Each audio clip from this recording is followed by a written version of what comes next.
Welcome back to the Intel Extreme Masters San Jose for 2014, our 9th season of the Intel Extreme Masters, and we are almost at the end of the season. We've got one more stop after this, of course, well, two actually, technically, because we've Cologne and Taiwan to come up in the new year, as well as Katowice, of course, where the World Championship will be held in March. But we're still on the road right now, and then San Jose is on day one. If you've just joined us, welcome. We're into open bracket number 2. Todd's back with me on the couch. Impressed? Not impressed? What are you impressed by? What are you not impressed by so far from Harstem after that brilliant win against Symbol? Very impressed at his preparation. Once again, it really, the games speak for themselves. He knew his opponents, and that's what was the most important thing. Going into this match was going to be his preparation, and it showed how seriously he takes this. And I feel like it's going to be true here again. Even more so against his next opponent, which, funnily enough, is called True as well. Good pun, not intended, but it nevertheless worked well. In the other half of the bracket, you saw Revival came through 2-0, and he's already into the upper bracket final, which means he's already qualified for the round of 16 tomorrow in the group stages. So really fast work from the Korean Zerg there. No time to waste. For me, this is the bracket of the Zergs, by the way. Like, to me, like, the big favorites here are mostly these Zerg guys, having True, Symbol, Revival, and already one of them made it.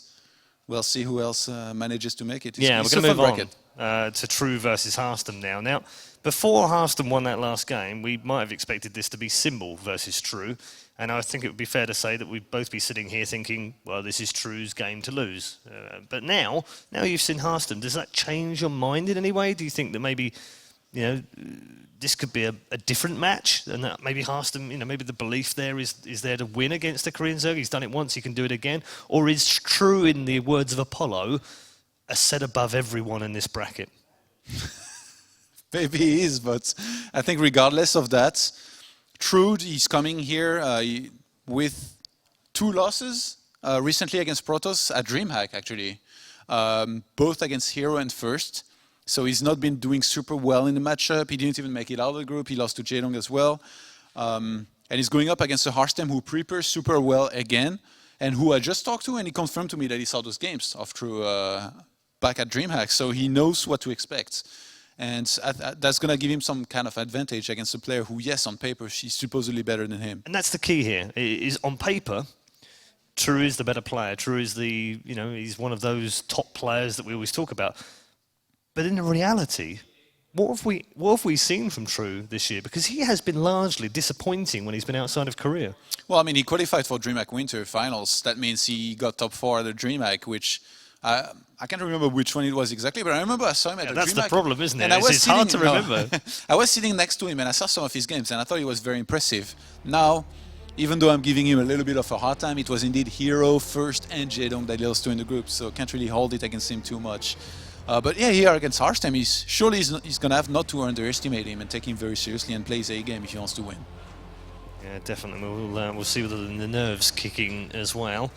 Deadwing's gone, no big surprise there. Not really losing Foxtrot either, I don't think, is all that much of a surprise. We're going to see Nimbus and...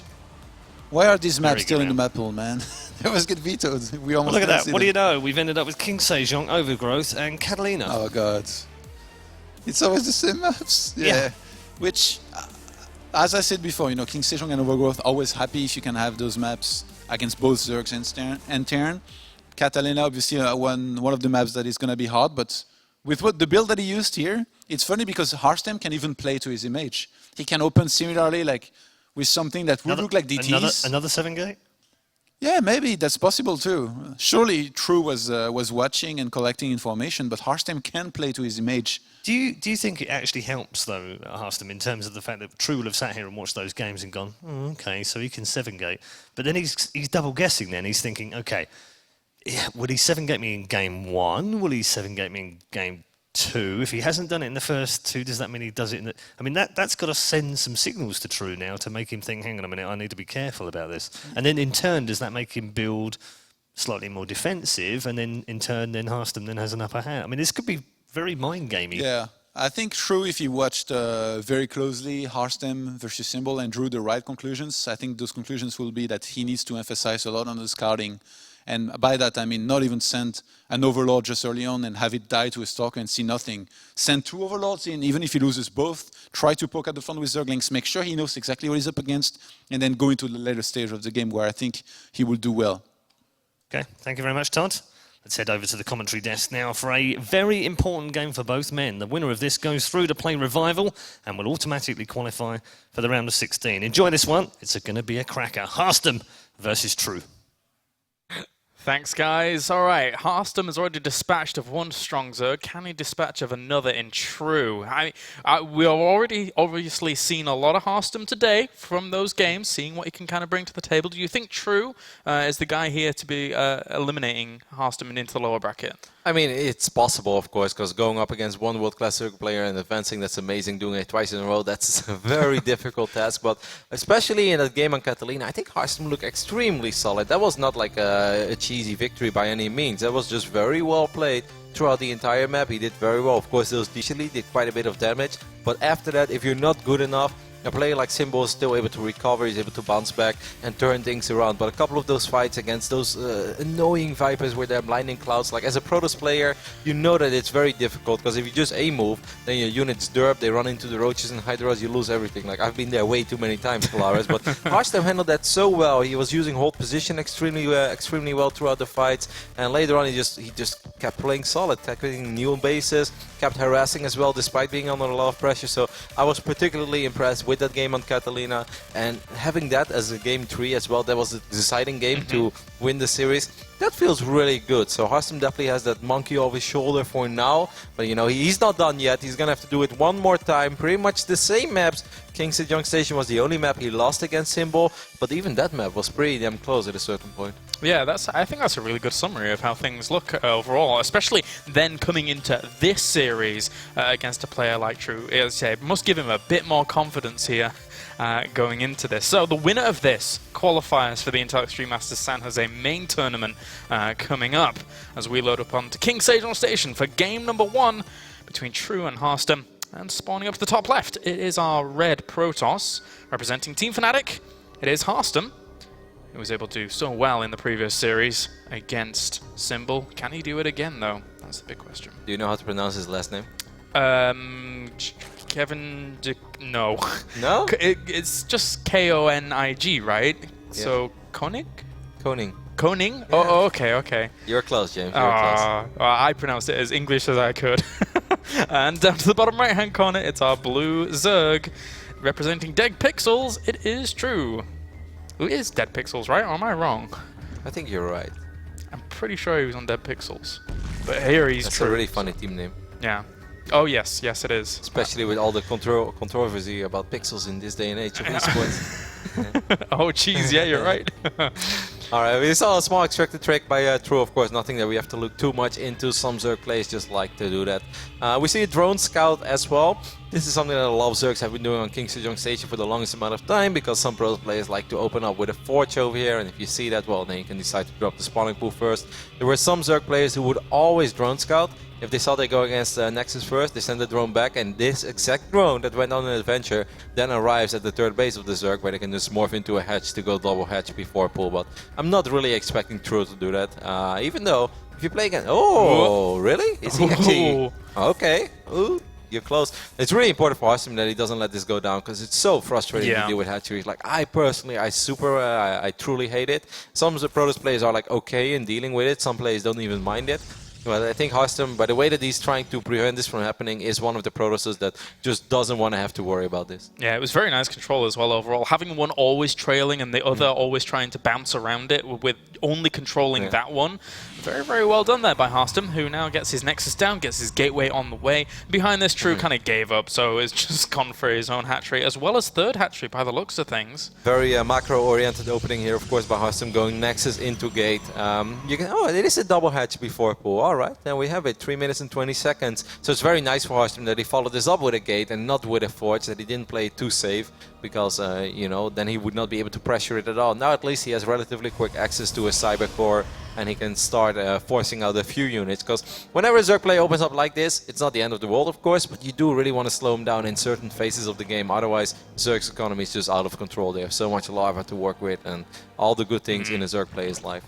Yeah, you're right about that. They get to this point where they want to be so fast and then just start making units from then on. And as a Protoss player, how are you going to start establishing the third base, making sure it's all okay? Or, well, I mean, at least not establishing it, but making sure it's okay in the later stages of things. So this is kind of important. Harstem has seen that True is already going up to 3 bases. He saw that hatchery go down. It is very important that he sees the extractor now, because there are many ways to play this. If they play it gasless, then like I always say, you can gateway pressure it. But if they research speed, something that Life always does as well, you really don't want to go for some 4-gate pressure. We saw it in one of Life's games as well in DreamHack. I think it was against First on Nimbus, where First still tried to 4-gate pressure against the Zerg play. They went double edge before a pool, but research speed, and you just can't do it unless you have the best zealot positioning ever, and you somehow get a pylon very close. Like warping into Stalkers against the speed opening is just a terrible thing to do in general. They'll just get surrounded and they die. So it's really important that Harstem saw the extractor. He knows that True, despite opening up very economic, is at least playing it safe while researching speed in the near future.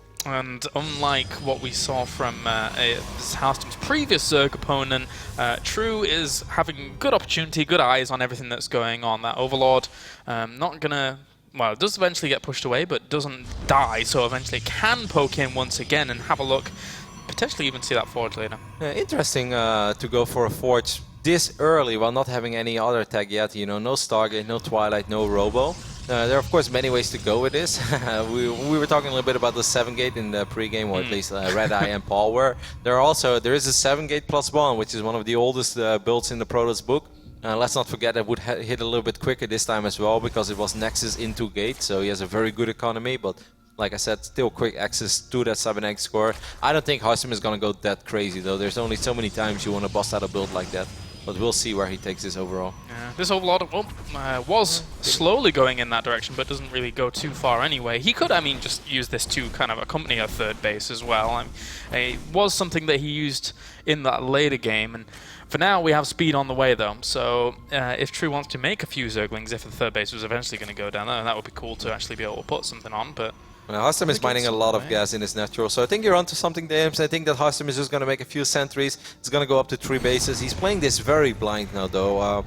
Scouting as a Protoss can be difficult, of course, but you know, if you make a bunch of sentries, then you're just going to send some hallucinated phoenixes across the map to figure out when your opponent is making units, when you have to worry about stuff. True is a little bit worried. Look at these spore crawlers go down. He has been making a lot of drones though, so this is not like, oh, this is really slowing True down. No, it's not, because he's been making like 11 drones at a time a couple of times. But still, he's making spores, so that's good news for Harstem, at least for now. And then again, you know, spores are always useful if you still have to face a late Stargate or DTs in a certain point in the game. But if you don't have to make them when you're on 48, 52 drones, you don't want to make them as a Zerg player. So it's still sort of good news for Harstem.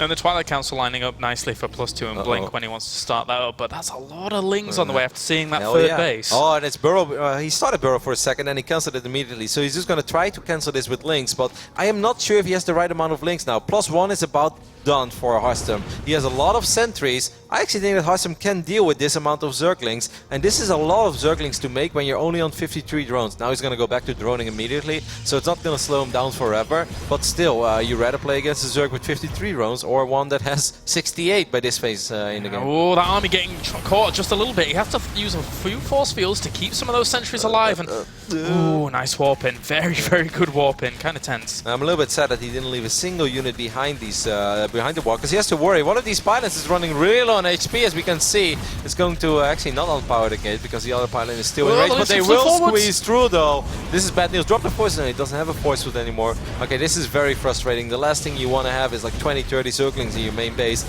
You just don't want to lose too many probes against it. It's inevitable that he's going to lose a few, just don't lose too many. Yeah, that was cute there though by True. He went for guaranteed damage basically, which was the pylon as soon as he saw it. It was outside of the range of the photon overcharge, got that as well. So anything he can get here is not too bad, but didn't really get that many probes, did he? Yeah, he got 2 so far. So Harstem is handling this very well, because this is very frustrating. It looks easy to defend as a Protoss player, because you know eventually you clean this up. But as you can see, these Zealots are slow, the Zerglings are very fast. So sometimes you really lose a lot more than you actually should lose. But Harstem handled this very well, despite these Lings entering the main base. You know, not a cute force field there, just taking care of those last few Lings. +2 is on the way, Blink is on the way, Roach Warren only now on the way for True. He does have a lot of money in the bank though, so if he wants to go ham on the roaches, he definitely can. Oh, has to cancel the building as well just to evacuate those probes in. Still a lot of Lings threatening that third base, and eventually that pylon, actually he killed it off himself so he could get out and push this army away. This is one of these moments where it's just about hanging in there as Protoss. Hang in, hang in, hang in, don't take too much damage, and the difference between like almost hanging in there or completely stabilizing and actually being in a really good position is just one run by. One run by changes everything, but if you don't have that run by, Harstem makes it through this phase in the game without really taking that much damage, and now he knows as well. He's like, okay, that wasn't flawless by me, but that was still pretty damn good, and you made a lot of Zerglings, buddy, so I don't know what you're doing at home. I think he's maybe a tiny bit worried about the spy, and now he's like, alright, obviously, he's mining gas. What is he doing with this gas? Let's take a look with my Phoenix. It's on the other side of the map, but he's going to see the Roach Warren. I think he's going to see a few Roaches hatch as well. He's going to see the Roach Warren wiggle. He spots a Roach there. Good scout by Harstem. Yeah, very nicely done. And they will even spot this fourth base down to the bottom left as well, along with the creep spread heading over in that direction. So trying to fortify over that position is true. But Harstem, with +2 weapons just finishing, he has quite a few Stalkers. Yeah, and exactly. He has quite a few Stalkers. He has quite a few Sentries as well. We've seen it throughout the entire day.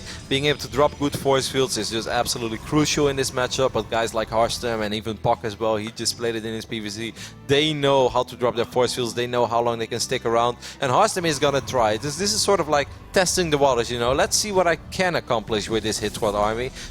Forcing out units is not really relevant because your opponent has a lot of drones already, so he's going to make units regardless. But just see what you can achieve with this army. If you can kill a bunch of units, drop with some force fields, and then follow it up with an even stronger attack, that's very nice Niels already. But I love what those Lings were doing to even just try and draw it back, because Pathogen Glance is on the way. If for some reason the army was on the other side... Interesting blink there. He forward blink into a bunch of roaches. Oh, wow. Sorry there, James. So that was kind of nice for Harstem, getting 4 or 5 roaches that were in transit. I do completely agree with you though. What True is doing is just high-level Zerg play. He's delaying everything. He's running around, not with an army that can actually kill everything, but with an army that can have very annoying pickoffs. But still, though, Harstem has made his way across the map. Like you said, Pathogen Glance is on the way, but it's not out yet. Infestors are only halfway out. Yeah. This is a really intimidating Protoss army. The supplies slightly favor True, but if Harstem drops good force fields, he might be able to pick up game number 1 over here. I don't really like the time warp. Just trying to slow down Lings, which are always going to be fast anyway.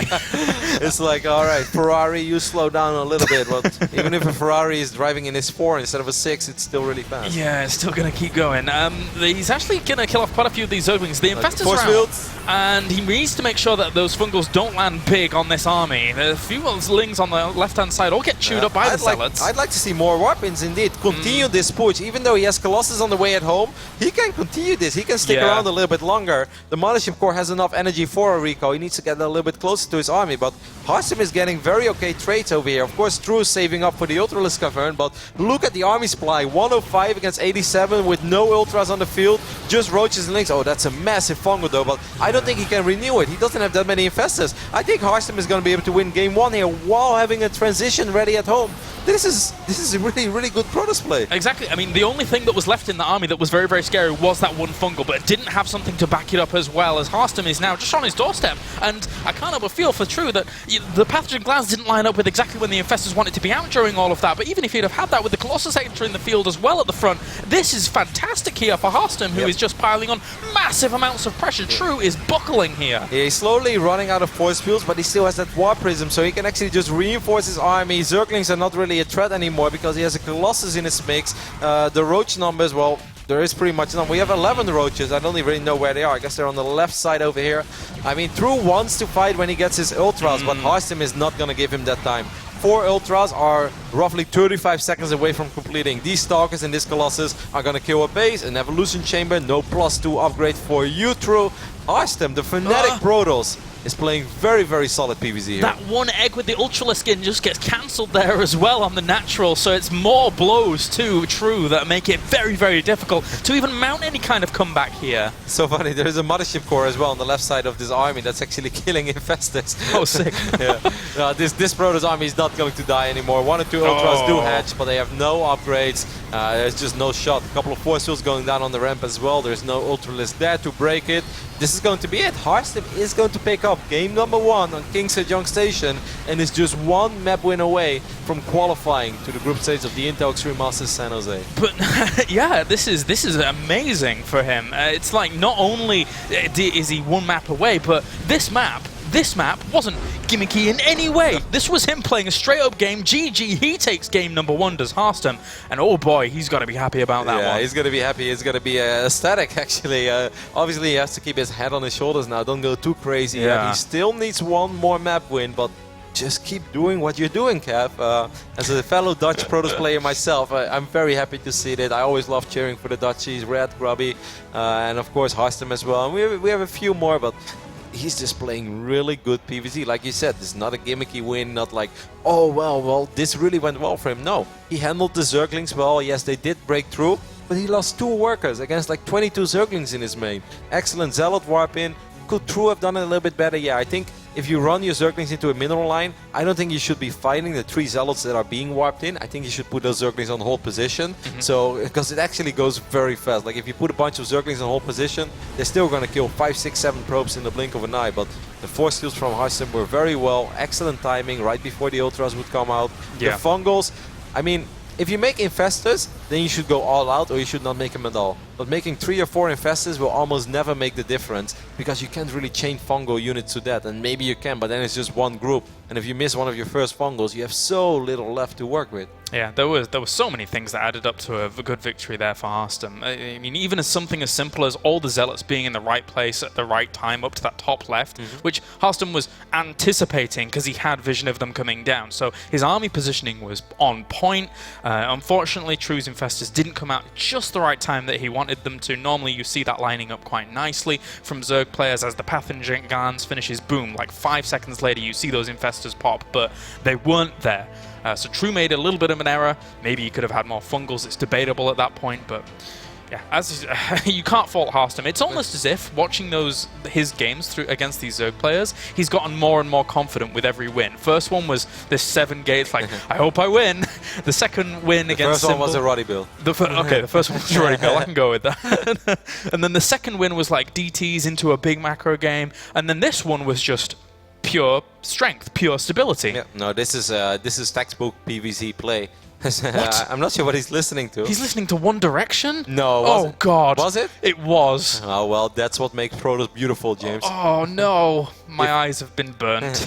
if only we could see what Harstem sees. I guess so. He sees beauty in everything, apparently. I can dig it. Map number 2 is going to be played on Catalina. Over here at 9 o'clock, we have our Korean Zerg player. He's been to a couple of DreamHacks, finished top 4 at DreamHack Moscow. It is True. Needs to shape it up. Needs to shape up or ship out, because unfortunately, Harstem, spawning up to the top right here as our red Protoss, it is indeed Fanatics Harstem, is looking good. And apparently listening and singing One Direction. I can dig it, James. I can dig it. My small little, like, 10-year-old cousins, like, One Direction. Whatever. You can dig it. It's okay. Hey, it's catchy, man. You can't deny that it's catchy. If it helps Harstem to drop force fields like he did in that last game, then just go all out with it. I couldn't see. I can't believe that your eyes are that good that you could see what he was listening to. I have okay eyes, man. And he's going to scout this out first, so he could even try and go for a hatch block again.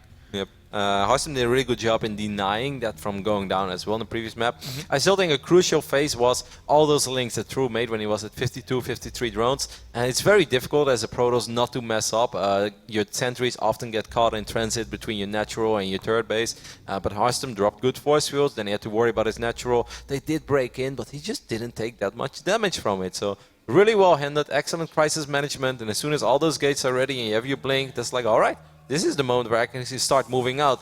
And True was still doing a good job, like you mentioned, trying to keep Harstem on his side of the map. Because if you go up to Ultras, you don't want the Protoss player on your side of the map. Like, no, you want to keep him where he is. And then, like, the first fight you want to have is with Ultras. But Harstem just didn't let him get there. So Really solid play by our Dutch Protoss. Speaking of not... Wow, he even gets the Nexus down as well. I was about to say, speaking of not letting him get there, Harstem is really, really adamant about not letting that hatch block happen. And he controlled that really, really well, to the point where he even got his Nexus down just a little bit quicker for that drone. Harstem has to be a little bit careful with this Nexus first into gate. Like, there's so many times you can do it before you get early pulled, and then life is not that beautiful anymore. Yeah. Even if you're listening to One Direction. They're not going to save you in that situation, unfortunately. Well, he's gone for the extractor steal again here as True, as he takes a third hatch before pool. So he's playing as greedy can be on the other side of things. Harstem scouted in the wrong direction. Oh! But he's going to find True soon, and he will again see that this hatchery is already done. He's like, hey, 3 minutes and 45 seconds. That hatch is almost halfway through. That will most likely mean that you went double hatch before pool again. Once more, it's important that he sees the extractor just to make sure that he doesn't do a build he's not supposed to do. And he's going to see it being halfway through. Last time he already saw him mining Gasovit, so it felt like this one is a little bit later. But it's a solid opening from True. I can definitely dig it. I think, going 3 hatch without gas, there are some maps where you can like defend it. It's always kind of risky. But on a map like Catalina, where it's very hard to find all the probes, and it's also very easy for a Protoss player to just start dancing back and forth, especially at this third base from the Zerg, because there's no high ground over here. You have all your units on the high ground. You're pretty much forced to take gas as a Zerg player if you want to open up like this. Now, Todd was speaking to the effect of he wasn't particularly happy with this map too much from the Protoss side of things. How do you fare on this map, Rotterdam? No, I totally understand where Todd is coming from. There's one big difference between Todd and me, and that's that Todd goes up to 3 bases and I don't. So so for me, all the maps are the same, James. Nah, just kidding. I totally understand. Like, if you go up to 3 bases here, that distance between your natural and your third, it's very hard not to get your units get caught out of position over there. So and there's also multiple ways for a Zerg player to send units toward that base if you go up to 3 bases quickly. And overall, it's a little tricky. It's a great map for Mutalisk as well, because there's a lot of safe airspace between the 3 bases. And like on the right top side of this map, your mutas can just idle there, and if you don't have phoenixes, you can't reach those mutas. So in a lot of ways, this is a good map for Zerg. But if Harstem stabilizes on 3 bases like he did on King Sejong, the sky's the limit, and we already saw him play against Symbol on this map. He played rock solid. Well, at the moment, we see Harstem going for the Forge, so there is the potential for him to go into a very similar game to the last game, but I think you already mentioned before the idea of something like a +1 weapons timing. It was something that could be an opportunity as well. Do you think we could see something like that on Catalina, or...? It's possible if he feels like he can get away with it, but if you take a look at his vision right now, he doesn't have any probes out on the map at all, and that's not something that you want to do like halfway through +1. You're like, hey, you know what, I'm going to try to send a probe out now. That probe already has to be somewhere hidden below a tree on Catalina, hoping that the Zerglings don't spot it, and then like when Warpgate is about to get ready, that's when you start warping in your first pylons. But since he's not showing us any signs that he wants to do that, it's very unlikely, and never change a winning team, right? So don't fix it unless it's broken. And last game, his build worked fantastic. So why not try to do the same thing one more time? +1, add 2 more gates, go up to 3 bases. Wow, he's even doing the 1 gate this time? He's doing this. Wow, this is even quicker than the last time, right? Because last time he had gate number 2 and 3 down before he went up to 3 bases, or... Yeah, he did, because he had to wall in at the front on King Sejong, so certainly had to do that. I guess he felt comfortable with the idea of his wall being at the front with that little ramp, leaving him a little bit more defended here on Catalina. Okay, so this time True is going to switch things up. He's making 11 roaches, so he's just going to go pure roach ling, and this is extremely, we see Life do this over and over and over again, and this is so difficult to deal with because, okay, Harstem is getting 5 more gates, so you can almost say that he perhaps has the right amount of gateways, but the thing is, like I said, it's very hard to make sure your units are not caught out of position when you transit them between your natural and your third base. It's so difficult as a Protoss not to be caught off guard there, because those units will have to travel eventually. The hallucinated phoenixes will spot these roaches, so Harstem knows what he has to do. He's getting a couple of defensive cannons as well behind the Nexus. He has to worry about his natural, but he has force fields there. Harstem needs to buy like 20-30 seconds, not taking any damage. And actually, with all these cannons there and not a photon overcharge and the gates are about to finish up, Harstem might be able to hang in there. Army supply, it's 49 against 20. I think True is just going to click on the Nexus, which is a big building, of course. No, he's going to work on that first cannon, but those 2 extra cannons, that's really saving Harstem a lot of time, or at least buying him a lot of time. And look at this, True is still making Zerglings behind this. This is not a pressure. This is This is a huge commitment. Yeah, it really is. So unless this gets broken here and now, it's going to be difficult. He's got a lot more gateways that have just been turned on. There's no extra units being walked in at the front. One zealot or so. I like that. I like that force field though. No, it's okay. He's waiting. He's waiting for those extra units. He can actually bring. Oh my God, Harstem is handling this like an absolute champ. He's not panicking. He still keeps so many units in his natural. Like I said, it's easy for them to be caught out of position when you transit them. He's like, well, they can't get caught out of position if I don't transit them. The cannons and the Nexus got so much value from all of that. And now all he has to do is be cautious, be careful, make sure he doesn't get surrounded, slowly move out with this. He has a lot of force fields available to him. Yep, there's no need for Harstem to panic and kill this. Oh, I love those force fields as well. He can drop a few more even if he really wants to trap a few more units behind that. 11 more roaches behind this. Roach speed, +1 missile attacks and burrow. True does have a 4th hatchery, but he doesn't have the drone count to saturate it. He picked off 2 gateways, but overall I can guarantee you that True wants to do way more damage with all these units that he's made. And I think True is really surprised, like, wow, how is this foreign Protoss handling this so well? Whenever Life does this, he's beating Zest, and when I do it, Harstem is handling this like an absolute champ. Yeah, Harstem, I gotta say, he is playing really on fire today so far. And in this game, he's established his 3rd base. It has gone uncontested in terms of it hasn't been brought down. And this 4th base from True is not being saturated. Has to be a little bit careful here because True has still just been making units. He's even getting tunneling claws. He's going absolutely crazy here with his roaches and lings. That 4th hatch is probably just a macro hatch at this point because, like I said, he doesn't have the drones to saturate it. Harstem is getting a robot. I think, you know, it's still scary because all that True needs is one time these roaches to stand on top of all the sentries. Couple force fields go down. Good use of burrow there. Is there any detection inside? No, detection is not close enough. Really good use of burrow by True. Yeah, really wants to just add on cannons at the front of this location to add to his detection. Until he gets the observers. This is really where, as you would say, James, it's getting dicey over here. This is tricky because you can't really kill these units anymore. Now the sentries are exposed for the first time. Yeah, this is going to be very, very difficult. I mean, even with all these units just still burrowed there, still lurking around. Tunneling claws is half done almost. So as this gets out of control, he's got to be very, very careful. Yeah, and he loses the cannon in the natural, and that's pretty devastating because that's the only detection he had in his natural. You know, True still has to really do crazy amount of damage with this because he doesn't have a transition behind this. It's just roaches, it's just zerglings, but now he is finding openings. True actually is playing this remarkably well. I think he lost the cybernetics core during all of that as well, though. So now we can only actually warp in zealots during this, and he needs more than zealots, really. I mean, an immortal is on the way, but once an immortal's finished, he still would ideally like an observer to be able to spot things burrowed. Yeah, these cannons are a little bit exposed as well. So, oh my God, this is such an interesting dance between these two. True is still up quite a bit in army supply. 111 against 54 with more and more roaches. Sick macro by True. Giving Harstem props for his early game defense, but True is doing this phenomenally as well. This is relentless Zerg aggression. Yeah, macro like a champ just keeps on going, and now the burrow with tunneling claws is going to be able to land a big blow in the main base. The Stalkers can't even get up there until that force field is gone. So there you go. GG, well played. Good game there by True. Totally relentless. Yep, non-stop aggression there, and it's a little bit unfortunate because Kevin has to know as well that he's like, I was doing well in this game. Like he made so many units, I didn't really take all that much damage from it. But the moment he started moving forward, I think that is normally where Zerg plays is like, all right, you know, I tried this, it's not going to work, so I'm going to try to economically recover. But True is like, nope.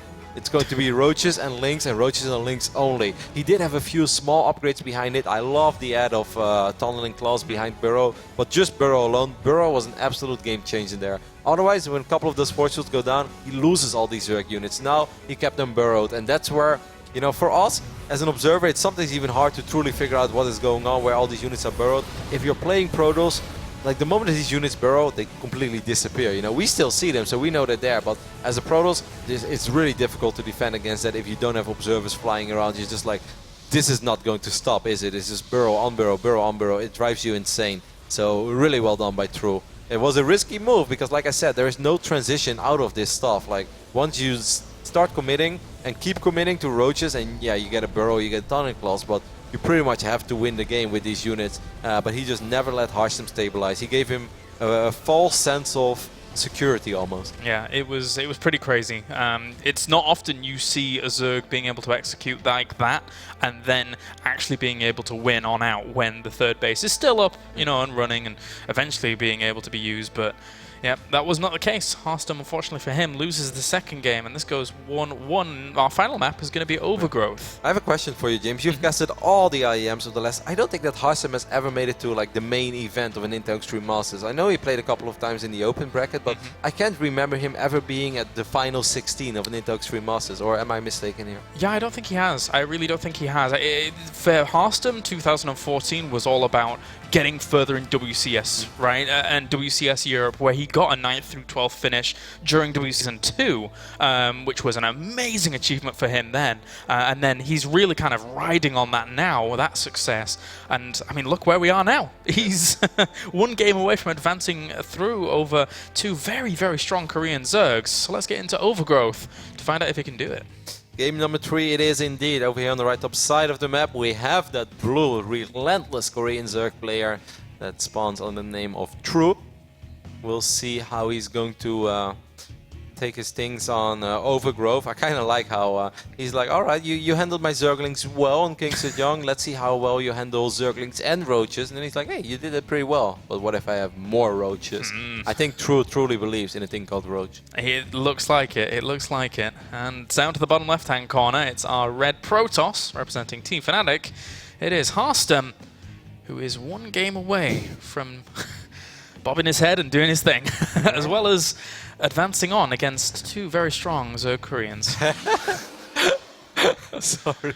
Kevin's always been doing that. He's always kind of... You know, but it's good, because stuff like that is someone I've wondered, like, man, how can you do that? Isn't that really distracting? You know, the opening minutes, like 2.5, 3 minutes of a StarCraft 2 game, they can dream it. They can probably do it with their eyes closed. You know how Garry Kasparov always used to win chess matches with his eyes closed? Like, I think Harstem could do the first 2 minutes of a game with his eyes closed. Maybe it won't be the most beautiful SimCity ever, but other than that, he's gone on lockdown. And getting some music going and just feeling super relaxed can actually help you getting, you know, just in your groove and making sure that you feel very comfortable. But what makes him perhaps not so comfortable is that this time, this hatchery did go down in his natural. Yeah, True was very keen about getting this done this time. Just went straight there. No scout up into the main or anything like that. Not messing around at all. So this is going to be annoying for a while. Noticeably, Harstem hasn't pulled a single probe aside from the one that was already down there building. So that's an interesting choice here. Yeah, he dropped a forge and a gateway, and now he sends his probe across the map. He's like, all right, you block my natural, I'm going to block yours. And we'll see who has more fun doing what. Unfortunately for the Zerg, it can be a bit of a pain, as it's just going to cycle around for a little while, and the spawning pool has already been added on behind all of this. So yeah, it's very good news for True that he did drop his spawning pool immediately. So you know, even if Harstem would decide to drop a pylon, well, he has access to Zerglings in the near future, so he will be fine. 2 cannons are going to be enough to shoot his hatchery down relatively quick. It's still very frustrating. Like, if it finishes up, I don't think that True could get a queen out, but this hatch is going to stay alive for quite a while. Yeah. And, you know, I think it's worth the investment. I would probably let it finish if I was Zerg, and yeah, True lets it finish as well. And some people are like, well, he's not going to be able to get anything out of it. He gets creep, and creep denies Protoss expanse from going down. And, you know, I hate to be in the situation of Harstem now, because now I am a 1-base Protoss in a phase in the game where I really don't want to be a 1-base Protoss. I want to have my expand up, because my cyber core is already later than it would normally be. Ooh, he's mining a lot of gas, by the way. That's... Oh, and he's making Zerglings there that are just going to run into the main and scout and be annoying. Yeah. That's so nice. The scout, I think, is even the most important part, because I'm surprised that Harstem is on double gas this early. He literally has only 11, 12 workers on his main mineral line. That truly gives me the idea that he wants to do something with it. But True is going to find this, and he's going to see the amount of gas that has been mined. And these Zerglings are going to enter. This is no good news for Harstem. I don't know what he had planned, James, but he planned something that he required a lot of gas for. Yeah. And now that it's been seen, I mean, True can try and prepare for these things.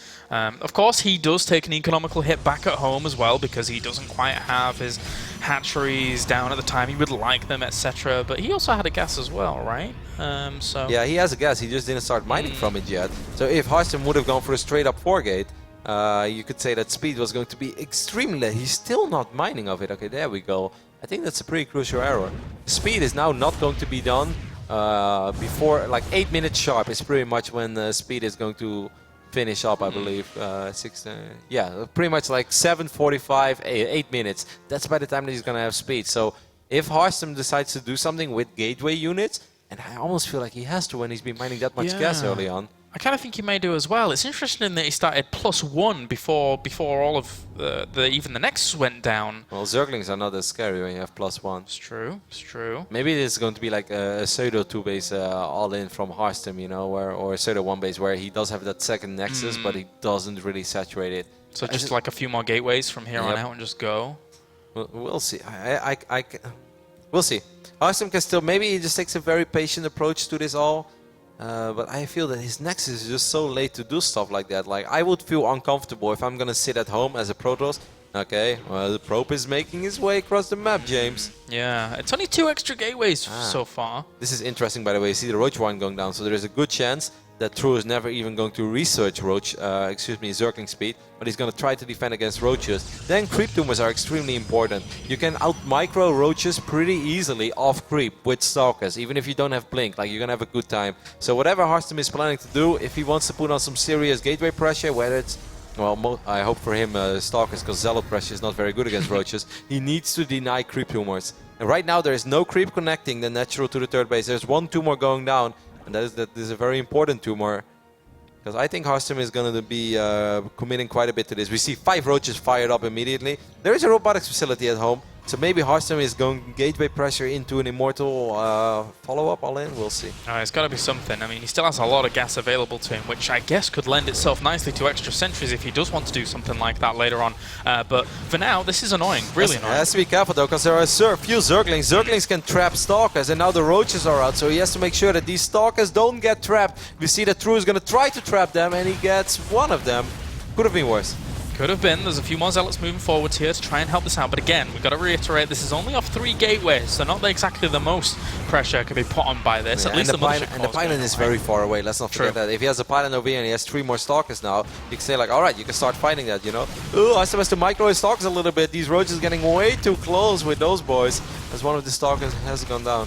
Trying to get some focus fire on the weaker Roaches, but he loses a lot of Stalkers in the process, as you mentioned. So Immortals being added on behind it, which kind of gives us a good telltale as to what may end up moving the follow-up. But did he do enough damage in that to really slow down True? No, my answer is no. Oh, if you take a look at the working count, I didn't even know it was that painful. Ooh. 61 against 40. Well, I think you also answered your own question there, James. Like, no.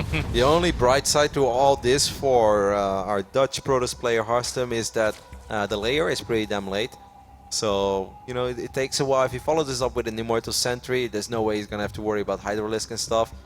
This is actually good news in a way, because if Harstem wants to go 2 base all in, then yeah, please take another base, because that just means that you have less units. We'll see. It will all come down to execution. Oh, he does see the pylon. He knows it's there. Maybe he doesn't see it because he's so close to the middle line. Sometimes it's hard to spot things, and you know. It's a bright red pylon. What am I talking about? He'll go and grab that one eventually. Well, another Immortal's on the way. 3 gates being added on, and Harstem is going to end up going for the speed being added on as well here for True. I'm afraid that True is going to have an overwhelming amount of Zerg units. It's going to be very hard for Harstem to break, but you know, we've seen crazier things when it comes to Immortal Sentry, and I think Harstem's control is pretty good as well. So the engagements between these two, oh, True is on the money. But as silly as it is, Spinecrawlers, you know, they're really good. But Immortals, if they get close and the force fields will protect them, I love how Harstem, he still has those 2 cannons as well. That's kind of nice. It's good use of those 2 early game cannons. Harstem is going to lose his pylon now, so he needs to replace it. No, actually, he's not going to lose it. These Zealots will save it. Very nice. Okay, well, here it is, James. The winner of this game will qualify, will guarantee its slot into the Intel Extreme Masters San Jose. Guarantee yourself of some prize money. Harstem knows that this hatch is not the prize, and True is actually just going to cancel it. 71 army supply against 44 looks intimidating, but like I said, Immortal Sentry have done crazy things in the past. I do not think he should attack into these spines, though. There are units coming from behind as well. He should take the other angle. Yeah, definitely. You don't want to be attacking into those. You know, the pylon is important, but he has a Warp Prism as well, right? Where is the Prism? Okay, the Prism is making his way over across the map. Harstem is going to have to drop the best force fields of his life, or at least some very, very good ones. Oh, those Zerglings. This is not looking good for Protoss. Yeah, caught a lot of Roaches on the left-hand side to deny those from being on top of things, which is a good start. If he continues landing those, that might be able to help out.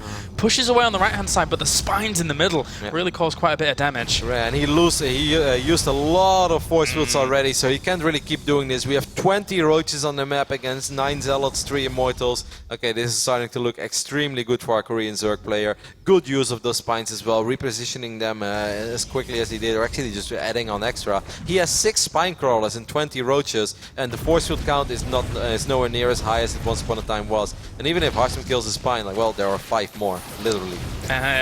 More force fields gonna land, trying to catch off some of these roaches, but still has limited force fields left over, as those Immortals need to do a lot of damage. One of them at the front is going very low, will end up being picked off. Second one gets evacuated out of there just in time to be able to save it, but there's so many roaches, they're just never going to end. No, the force fields are good, but it's not going to be good enough. He burned a few too many in his first 2 engagements, and he just didn't kill enough units. 78 supply against 128. All the gateway units have died, and True will remain victorious for now. Harstem is probably just going to try to do the same thing one more time, but you know, as a Protoss player, this was your moment. It was supposed to happen right here and right now, and when it doesn't, well, you don't want to give up because you know there is so much on the line, but you need more than just the power of Protoss from this point. Yeah, you really do. You really do. It's too much defense here, as True.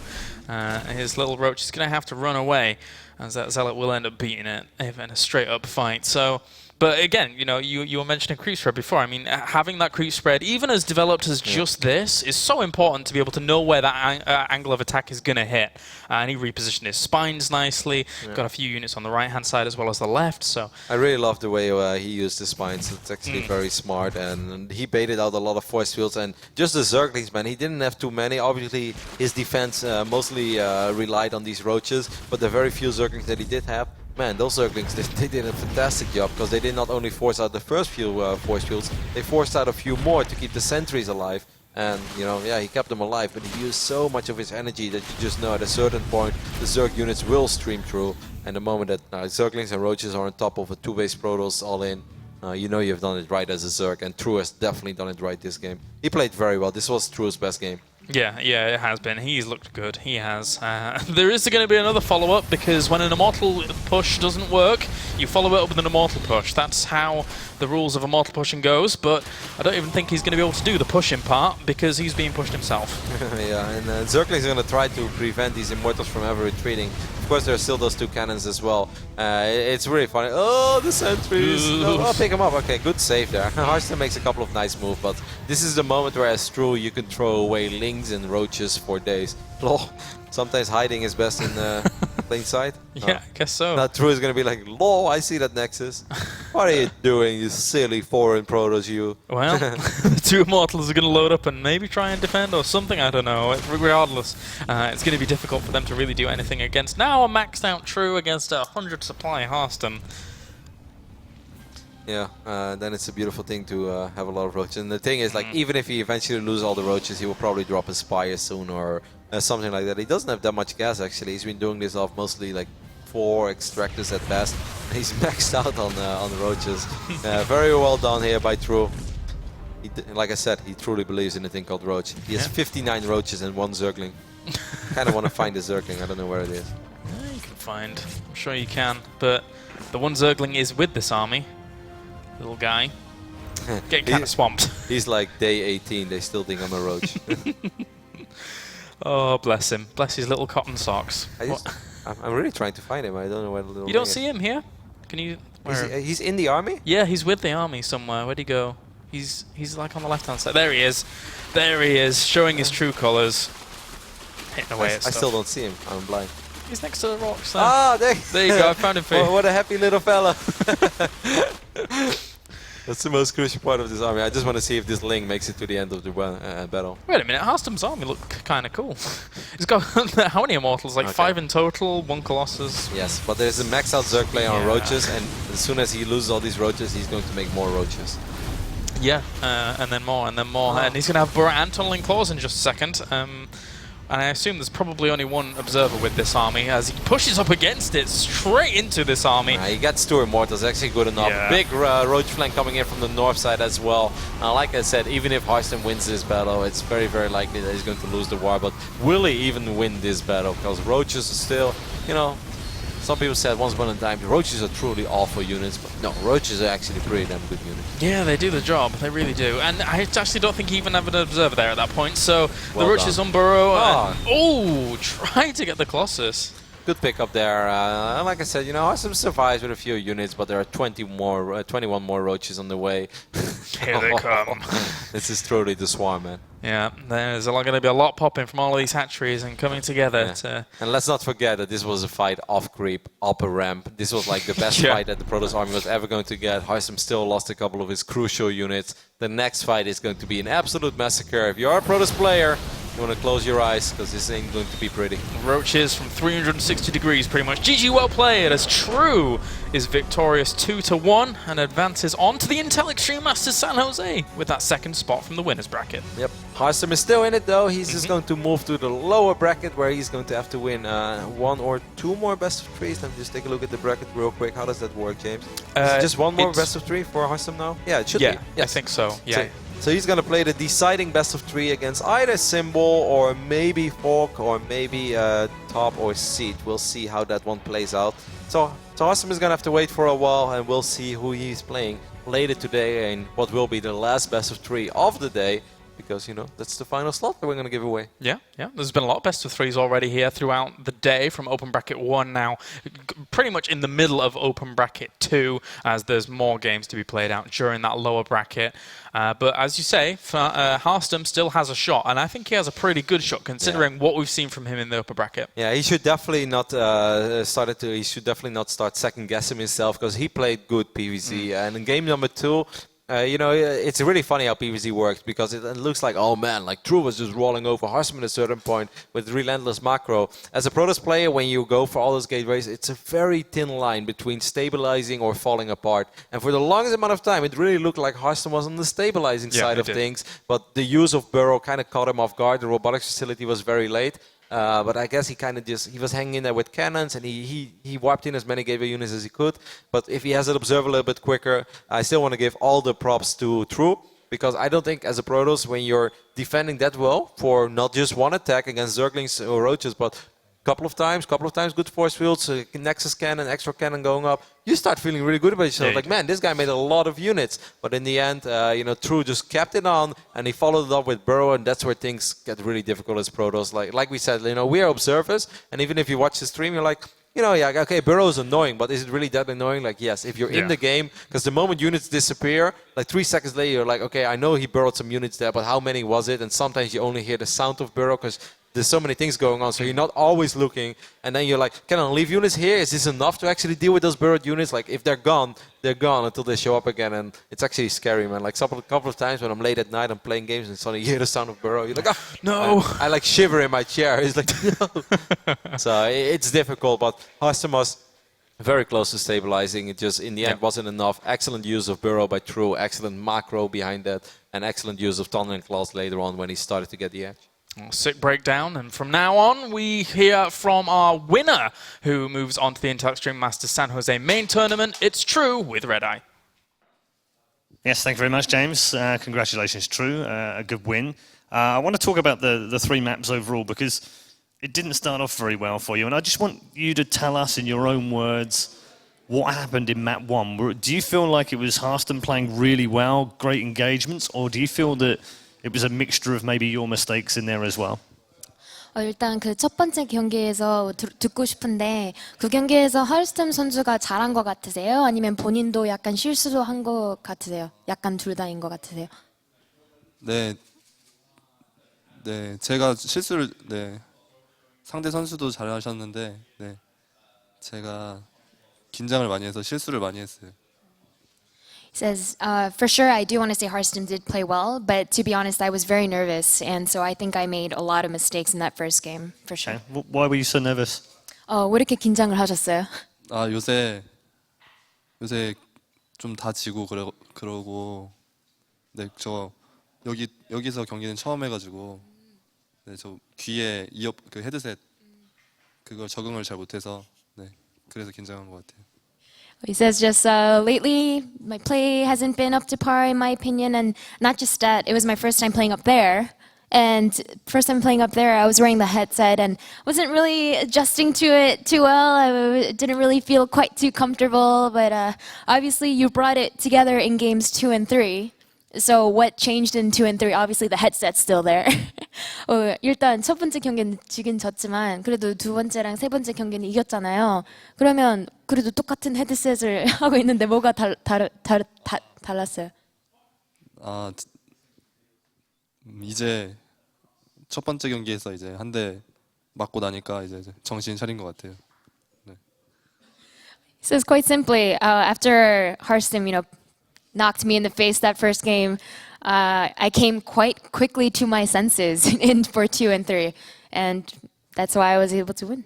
Okay. I don't know whether you're aware, but we've been saying all day long that you're easily the favourite in the bracket. Does that matter to you? Do you feel that kind of pressure, or you just play the way that you play? 일단 알고 있는지는 모르겠지만 뭐 해설분들이 계속 이 브래켓을 보면서 트루 선수가 그래도 이 선수들 중에서 가장 1위로 올라갈 확률이 높다 이렇게 얘기를 하고 있거든요. 그래서 그런 것 때문에 약간 긴장감이나 뭐 그런 생각이 있는지 아니면 그냥 게임 하나씩 하고 있는지. 저는 요새 좀 다 져가지고 네. 어떻게든 저는 1등은 그렇게 생각 안 하고 왔고요. 네. 어떻게든 올라가자는 마인드로 왔어요. He says, honestly, as I said before, I've been losing so much lately that hasn't been on my mind. I just came here with the idea that let's just try my best. I'm just going to try my best. Okay, you're going to be playing Revival in the upper bracket final. You're both qualified now for the round of 16, so it doesn't matter too much, but presumably you'll want the better seed so that you go into one of the two groups that give you potentially an easier game. It would either be playing Snoot or Hyun. Have you got any preference?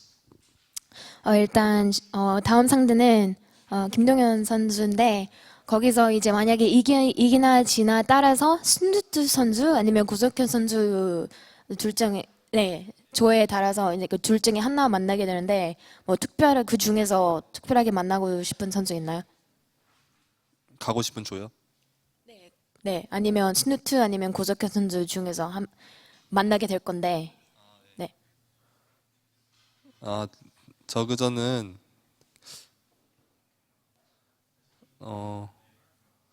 네, 저그전은 일단 상관없고 거기에 있는 이제 한 조는 윤중이 맞아요? 윤중이가 있을 텐데.